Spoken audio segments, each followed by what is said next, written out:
Podcast is up. Post. Alright, dude, you got your questions ready? Cool. You want to just do like a little question? I mean, however you want to do it. I don't know. How you want? We gonna. It really don't. Sure, it don't really matter to me. I mean, I can start off with a few questions. How about that? Let's do it.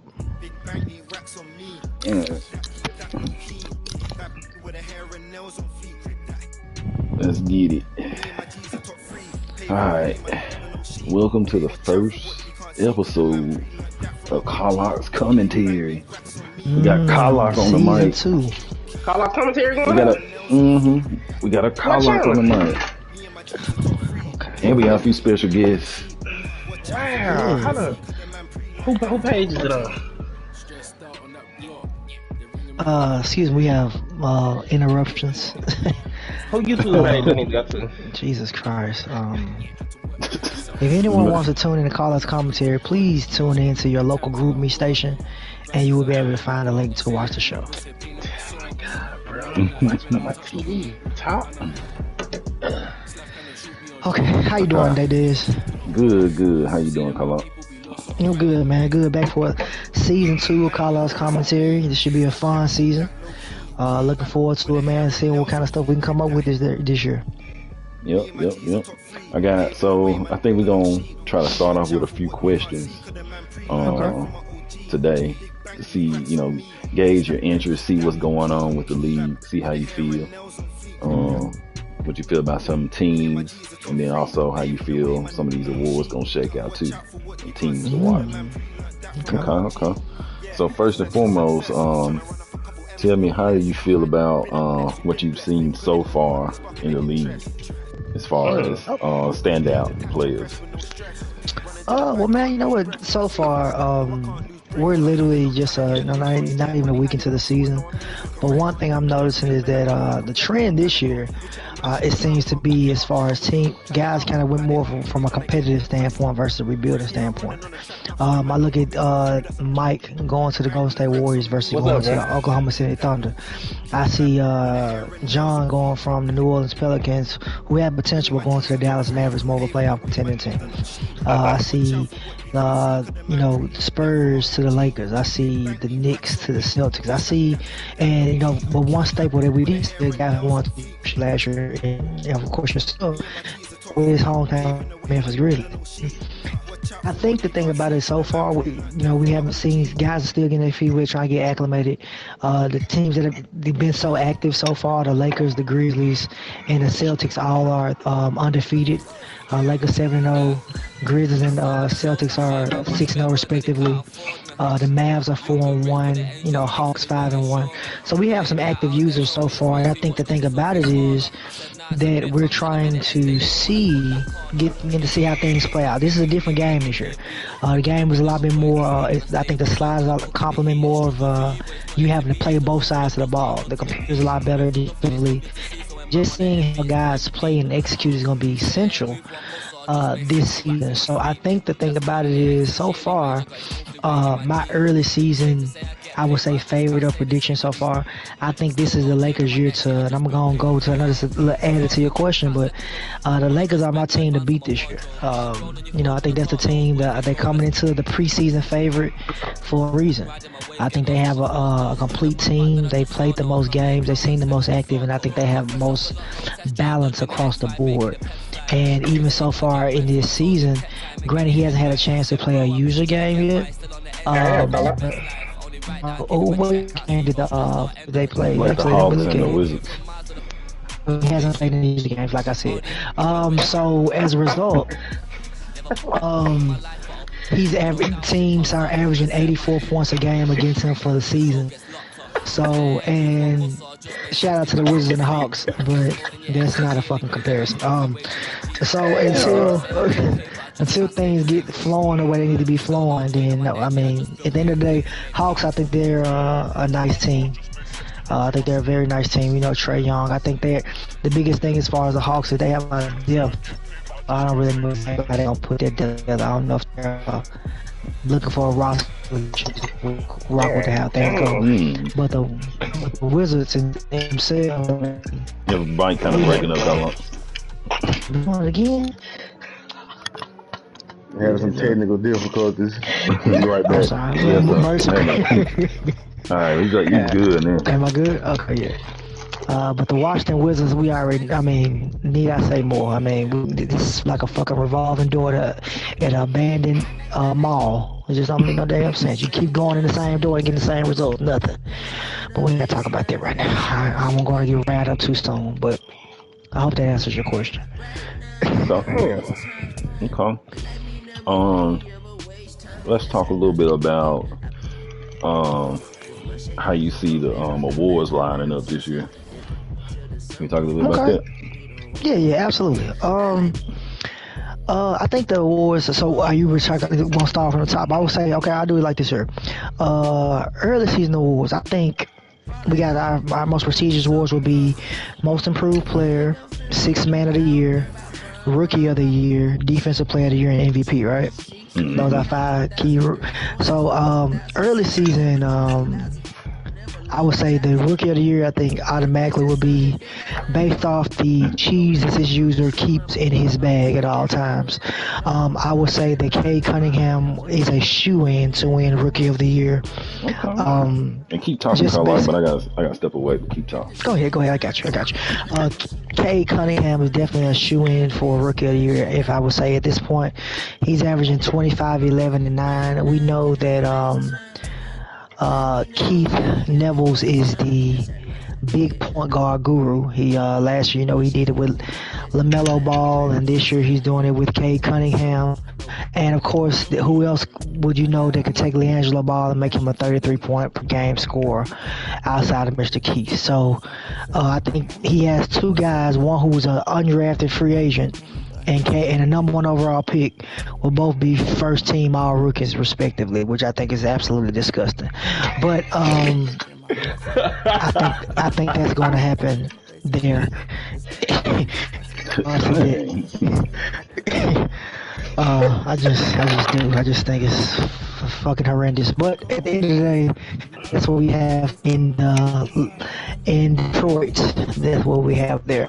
As it relates to now, guys, that's someone who I think they compete for Cade Cunningham as Rookie of the Year. Actually, there is no competition. I'm sorry. I'm not even gonna lie to myself and what's you guys are unnecessary take. It'll be a landslide. He would probably get 100% of the votes in Cade Cunningham, and nobody would be close. So Cade Cunningham will be Rookie of the Year. As far as Defensive Player of the Year, I think that will go to. Honestly, I got that going to Robert Williams. I think Robert Williams will win Defensive Player of the Year. Just the way he's played so far, rebounds, he's averaging through 6 games, 17 rebounds a game, 5.8 blocks and 1.3 steals. I just think that's absolutely. He's finally got thrust into the star lineup with Ime Udoka. He wants to let him have his unique skill set. He spent a lot of time in the offseason with Ben Wallace and Dennis Rodman. They stayed together for about a couple of weeks. Dennis got a little weird, so he had to kick him out. But I think he's really excited about what he's done so far defensively. I think it's going to be sustainable. As far as Most Improved Player of the Year, now I think this is one of my favorite awards because I think just based off last year's production, and how teams are playing and teams that are vastly improving, I think this is going to be an interesting one because if I had to give you guys a actual real most improved prediction, I think the thing about this game is kind of, we got to take it with a grain of salt. But my most improved player, if I had to choose somebody right now, honestly, if I had to choose, it'd probably be Nikola Vucevic. I think that he will be a guy, if at all the Chicago Bulls decide to play their freaking games. But I think the fact that he's one of my sleepers. I think Vucevic, coming off last year, he was pretty solid. But I think he's going to be a guy who's going to play a lot of inside out. And the way the game is played now, and especially in the post, you can score in the post. I think he'll be fine. I think he's gonna have to go against what he did last year. So I got Vucevic, but my other guys, I'm really big driven right now. I say Vucevic. Porzingis is another guy who I would like a lot as a potential most improved per year candidate. Seeing the fact that he's healthy, he'll be able to play with Luka, and I think BHB is definitely going to put him in a position to be more of a number 2 option a lot of times and number 1 option when Luka's not on the floor. And I think he's going to be absolutely great for them and being a double-double guy. And I think he's having 2 blocks. Also, potential improving on the defensive end, being a potential defensive player of the year candidate. You know, Robert Williams going to win there by a landslide. But and my other one is Jaren Jackson Jr. I mean, I think those 3 guys, I think it'll definitely be a big who wins most improved of the year, player of the year. And I think the one thing about Jaren that he has an advantage of the other 2 guys is he didn't have great statistics last year in a small sample size. So Jaren being about 14 points per score last year, he's already up to like 23 points a game. But the thing about it, when I looked about Porzingis and Vucevic, I'm also factoring in impact on the floor and also win total. KP didn't play a lot of games last year, but the Mavericks were somewhat winning, but they were better when he played on the floor. But now he's having a career high in rebounds per game, a career high almost in steals per game, and career high field goal percentage. We'll see how he fits in that 3-point shooting category, because Jaren Jackson, that's one thing he has of all 3 of those guys. The other 2 guys is the fact that he's shooting 44% from 3. Now, would that be sustainable for the entire season? That's yet to be seen. But so if I had to put all those 3 of those guys in a vacuum, and I had to put money on it, I'm probably going to go with Jaren Jackson for most improved player. And then as it relates to MVP, I think this guy's going to get it. I think it's going to be a couple of different guys, but I'm going to show you my number guy. I think the guys who I would choose between as far as the top 3 guys, 2, I would say 3 of these guys are users, of course. I'm not going to throw a computer in there. But I think it'll be 1 East and 2 West. I think the Eastern guy will be Kevin Durant. I think he's going to be absolutely getting abused and like no other, like he's ever been before.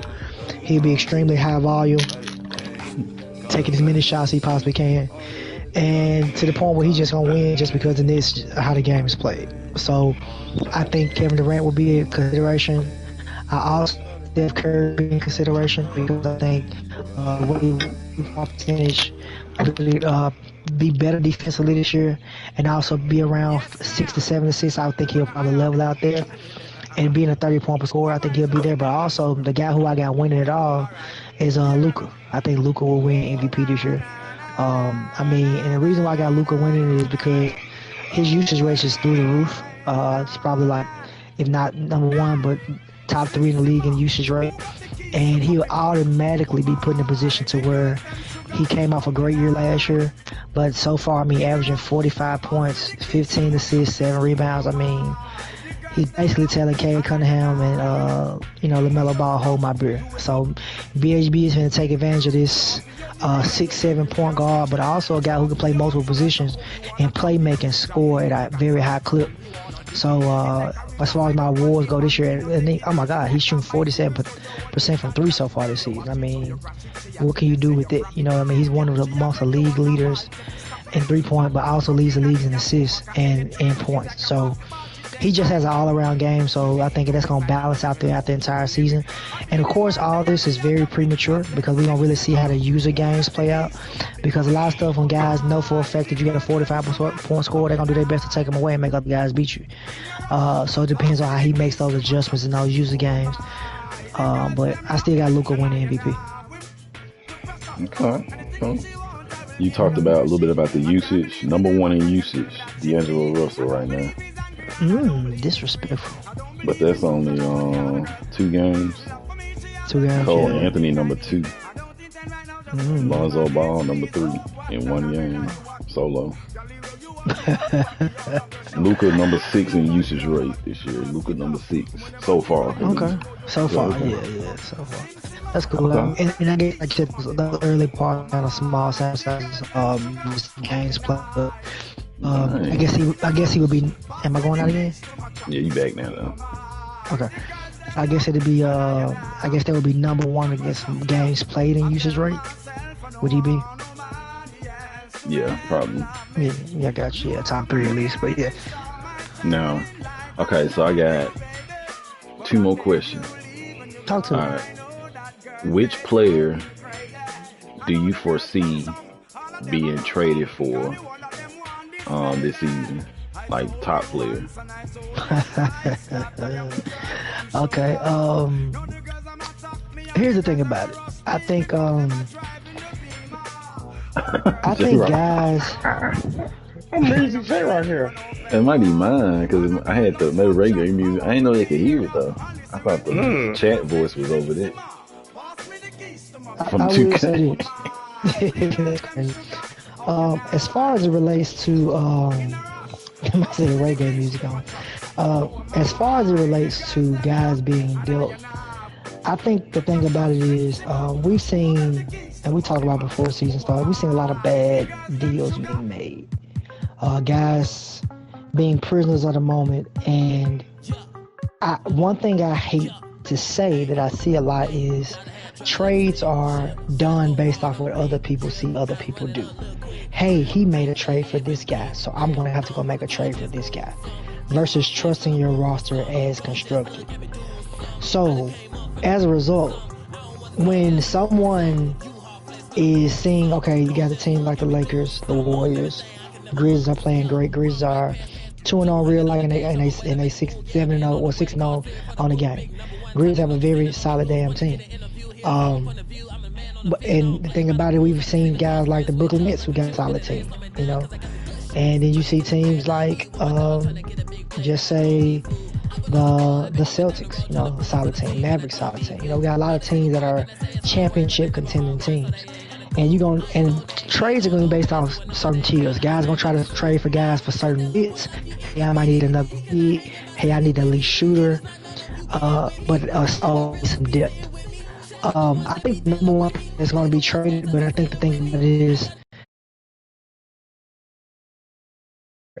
in advance.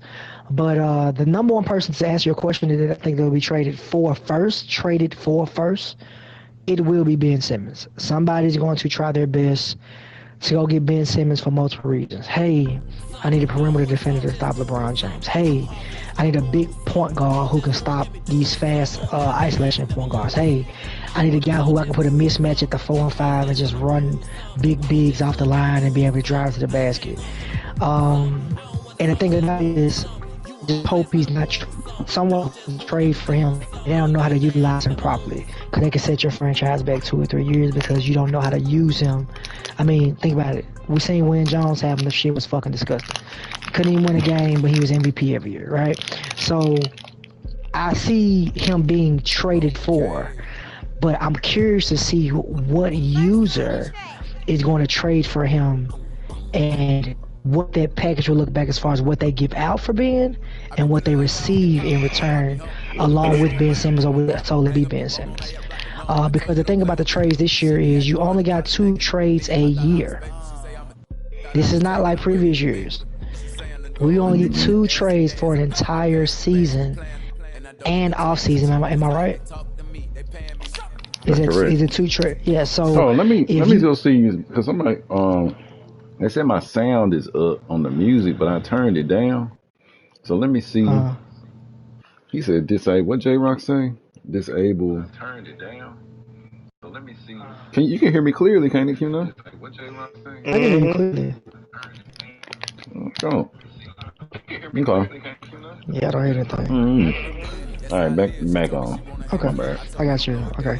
And we're back from our live commercial break. Okay, so as a result, I just think, guys gonna be trying to trade for. I tell you about it. If you see somebody in the league make a trade that's in your conference or your division, don't turn around and feel obligated to make a trade because you saw somebody else do it. Because if you do that, you gonna damn near fuck yourself up. We've seen this multiple times. For example, you know what I'm saying? Like, you sit there and let's see. Dez acquired James Wiseman, Mo Bamba. Let's see, who else he get? Those 2 guys specific, Bagley. And then we seen guys go get fucking Miles Turner. Like, what the hell did they do when you traded Jokic? You know what I'm saying? Like, it's like that's not a formula of success. If you got the better player, don't trade the better player for depth. That's for free. I'm telling people that for free. Like, don't do that shit. Most times, the better player you got is gonna outplay the player you trade for, and you can fill out your free agency with depth if you need to.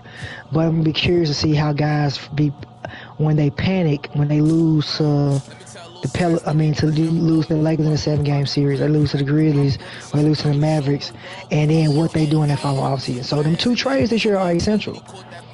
Because if you sit there and try to strike earlier and then you strike out, you have to wait an entire year to make up for your mistake. And ain't no guarantee you're going to make the right decision when you do it. So I admonish everybody to be perfect. But I do think the first user that's going to trade a superstar, I think Kyrie Irving will be traded this year. I think Ben Simmons will be the first that's traded for, and I think Kyrie will be the first superstar that's actually traded from a user player. I do see teams. I do see a user losing out on a player because of mismanagement, and I think we will see Zach LaVine once again be gone from the Chicago Bulls. I don't know why, but I think that's gonna happen. I'm curious to see what Mike does relates to his role. As we look at the Golden State Warriors, you know for a fact they are championship contenders. And they have some youth after this previous draft, but they have, you gotta think about guys like Klay Thompson, who will be back soon from injury, who's 31, who's an elite shooter.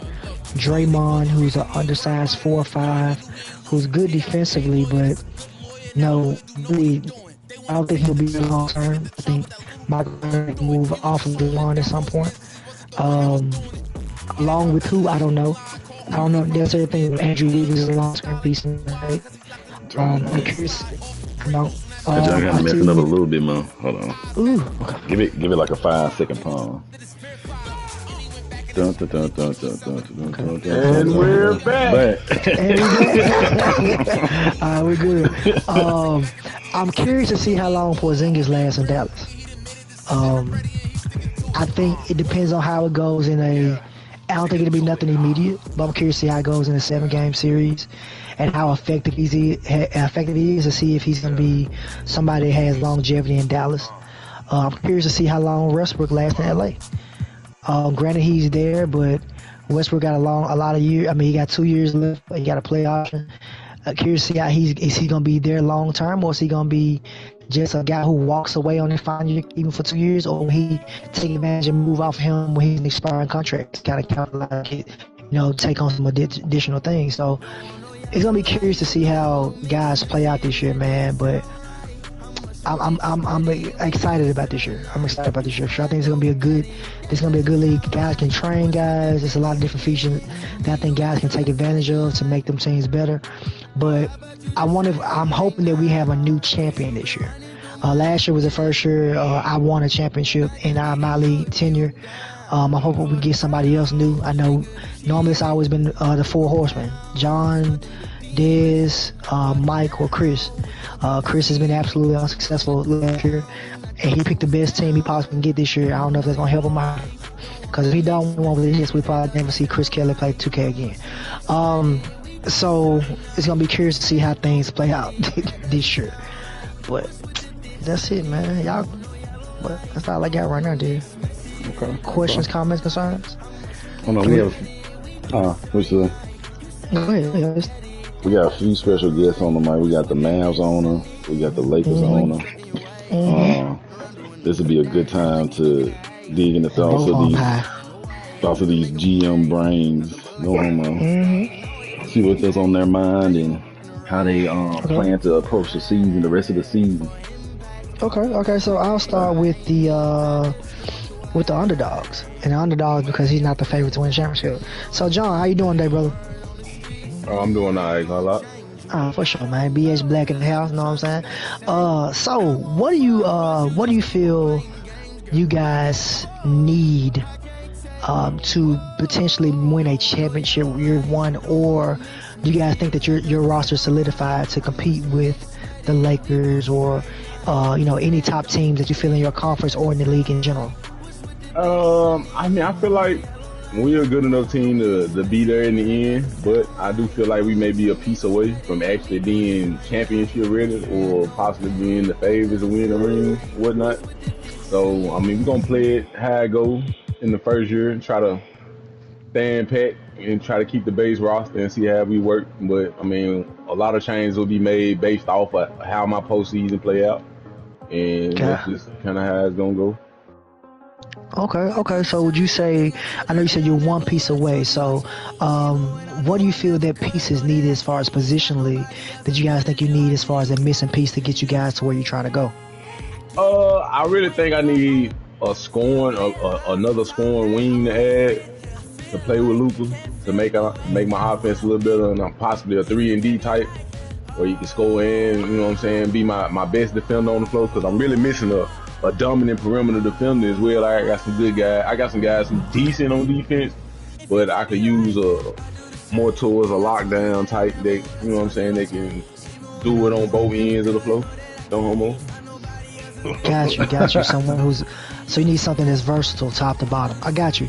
So as a result, so do you feel that Porzingis is a long-term tenure player in Dallas? Now, last year there was another couple under the Rick Carlisle administration. You guys made some coaches. You and Mark Cuban had some conversations, and KP seems to be happy this year. Are you happy with KP to commit to him long-term?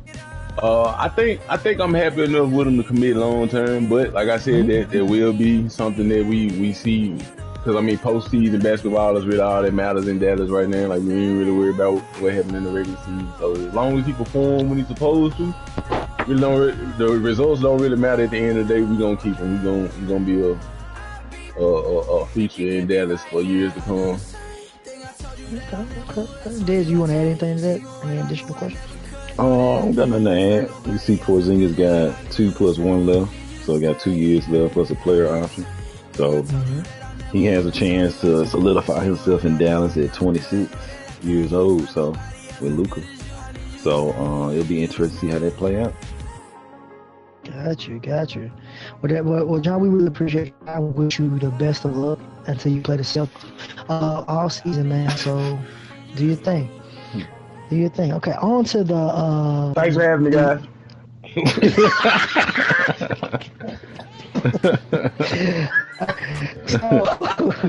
All right, so we're going to go ahead and shift this one to the LA. We're going to go on down here to Staples Center, talking about the Magic Johnson Memorial. Do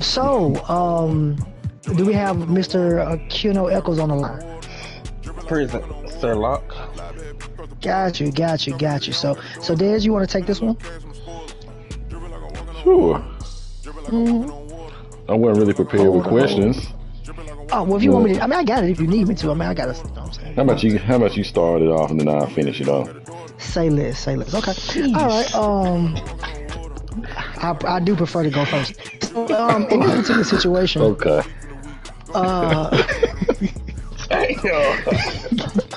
So you have been deemed the perennial favorites to win year one championship. Do you feel that that's too much pressure, seeing the fact that you have yet to win a championship in our My League tenure, but you're automatically the favorite because of the team you chose? Do you feel that's pressure, or do you welcome the pressure?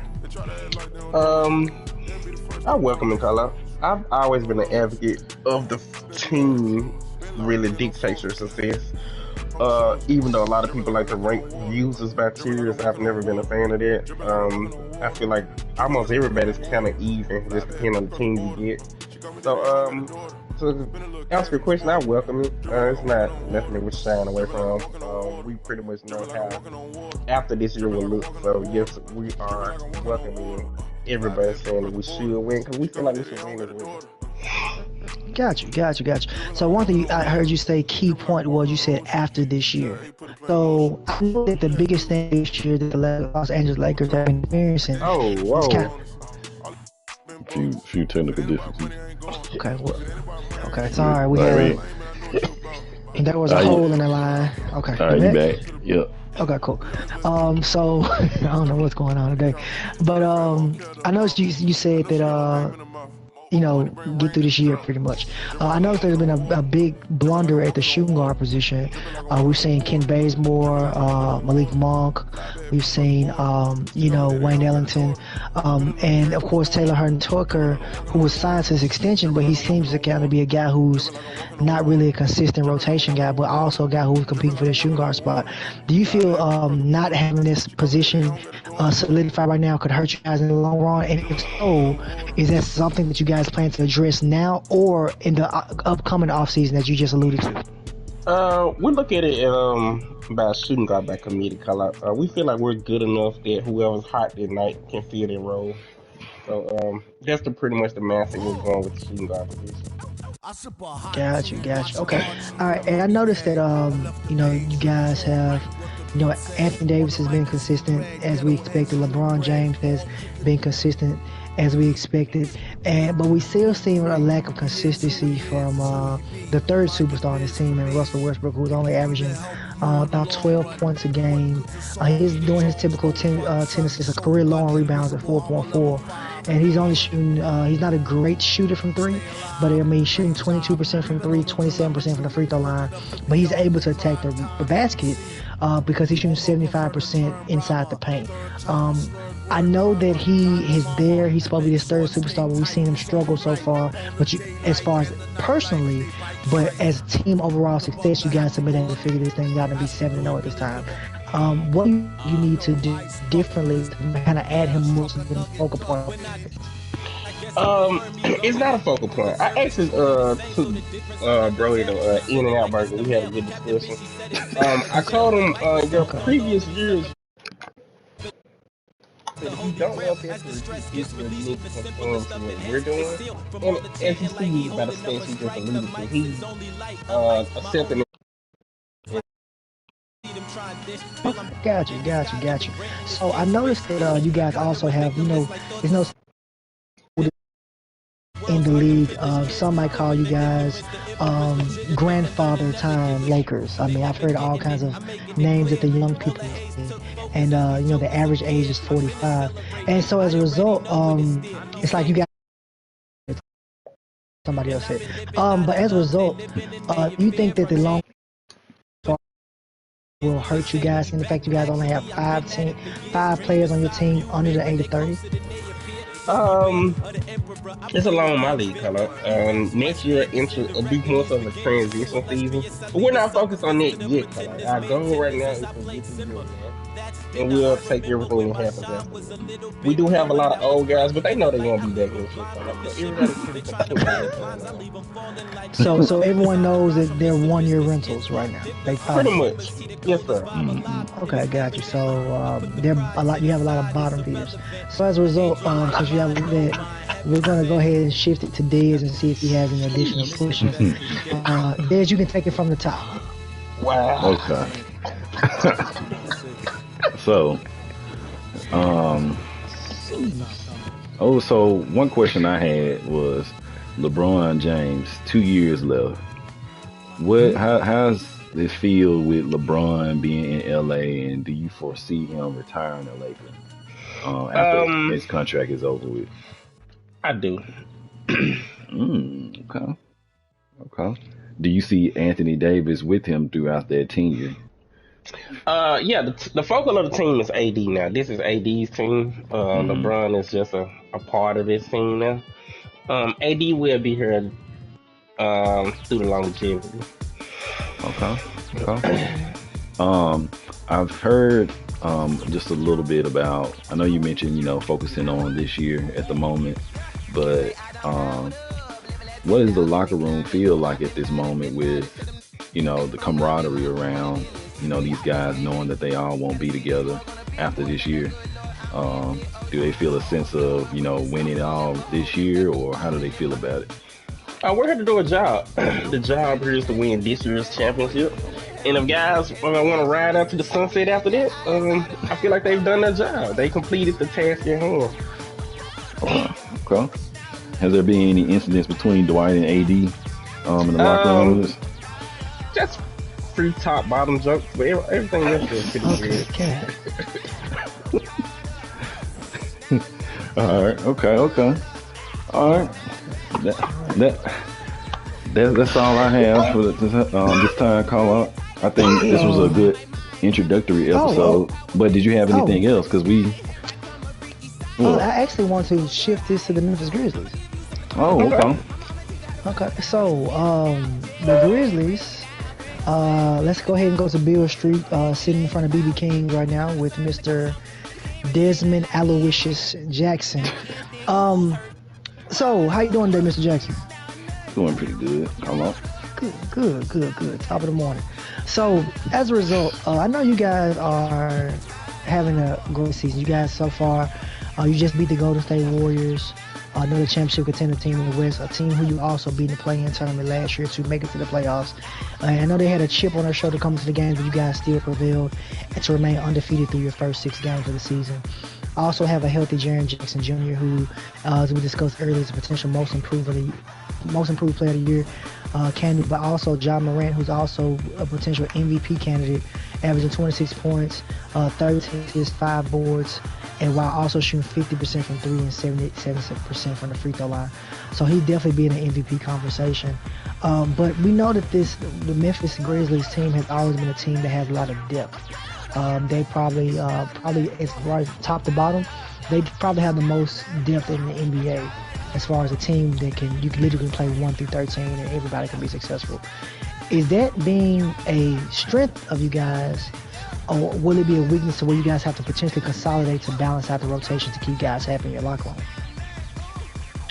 I think so far it's been a strength, just from the fact that we have some tough squads out west, and also when you get in the playoffs, being able to have guys to depend on outside of your top few guys is pretty important. I think we got a leader in Ja who's gonna take over when things matter. But I also think we got guys who we rely on, and that's been needed in these wins these couple wins that we've got early on in the season. I think consolidation I really can't worry about it today, but I think it's something we're gonna have to revisit close to the end of the year. We may look at some options around the trade deadline, but I think end of the year will be, or during the off season is when we really decide on our consolidation piece, because it's going to depend on how we do in the playoffs too. Absolutely. Those are all three points, because as it relates to you talk about consolidation, you got one of their team. All right, I think you're back. Okay, am I good? Yeah. Okay, you guys are one of the rare teams who have not 1, not 2, but 3 first-round picks in this upcoming draft. And you guys have, Kyle Anderson, who's in a contract here. You guys did give Jaren Jackson his extension. So you guys being a front office who's always proactive instead of reactive, and having a point earlier, already having depth, I don't think it's having all 3 of the picks and making them picks all 3 picks in the draft. So is that something you guys want to kind of cash in on now in this season, or is something you look to in the offseason? I think the window going to be open either or. I do think, I will say this, I see it unlikely that we bring in 3 first-round picks next season.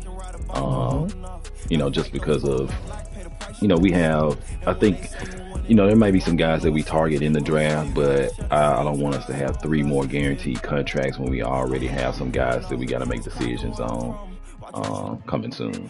So we also got guys that we're looking to develop as well. We got Santi Aldama. We just picked up Alex Antetokounmpo. We got Marcus Garrett. So we want to see how these guys. We signed Marcus Garrett to a 3-year deal. So really trying to see how these guys can help us on, cheap salaries. Because Ja extension is going to come up soon too. So I think options are going to be available. We may have an option where we trade for a player. May have options to maybe move up in the draft.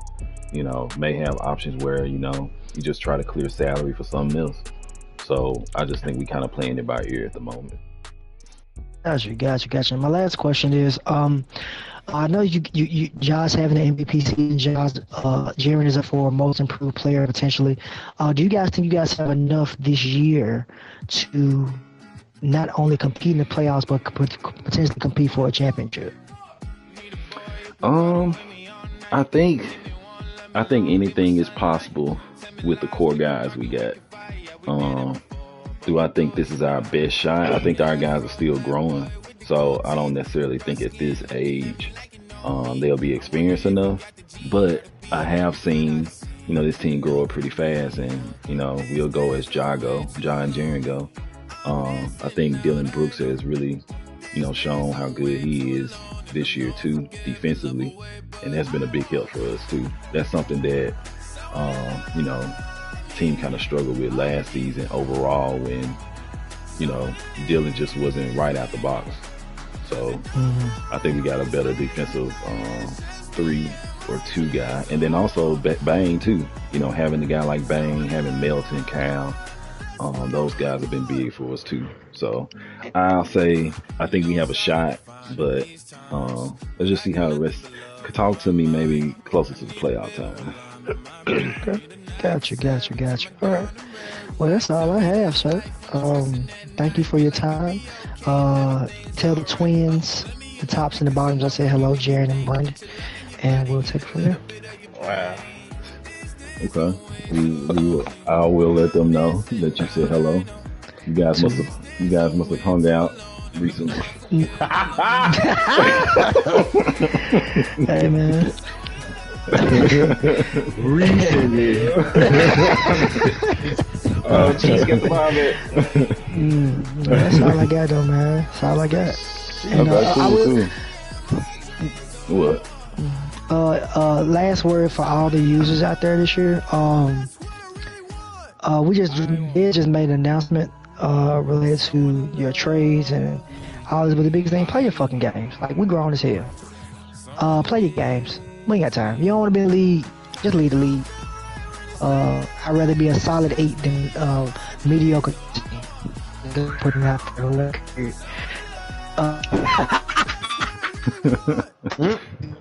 What laughed and robotic. But nah, man, like, hey, everybody want to play their games, man. Like, if you gotta use a game, man, just schedule the court, play your games, man. We out here to play, have a good time. So, if somebody reach out to you, it's not a form of disrespect. It's just folk want to play a game, man. So let's all play together, man. If make it a priority, or at least if you don't make it a priority, just say that's fine. This ain't what you want to do, and just leave. But that's all I really got for that, bro. That's very real. Yep. I think everybody joined so far. Sons need to join still. So Solo, if you listening, let your brother know, man. If you wanna join, he can join. If not, it's cool. But we need to ideally with the league started Tuesday? No, the league started Thursday. Tripping Thursday. So we about 4 days in. We would expect, we don't put no limit on people playing games because we understand, people got lives and stuff, but we do expect, people to at least make an effort to knock out a few games, during the first week at least. Because when we get close to the end of the season, it's going to be tough squeezing all those games in close to the end of the year. And you also have to qualify so many games to make the playoffs. Like, if you don't play enough games, your computer team going to be in the playoffs, basically. So, just try to make an effort, man, and, let's have some fun. And that's it. Say less. Talk to me later. Alright, man, y'all be good. Carlock commentary, we out. Thank you for our special guest, the top BHB and the bottom Eccles. Wow.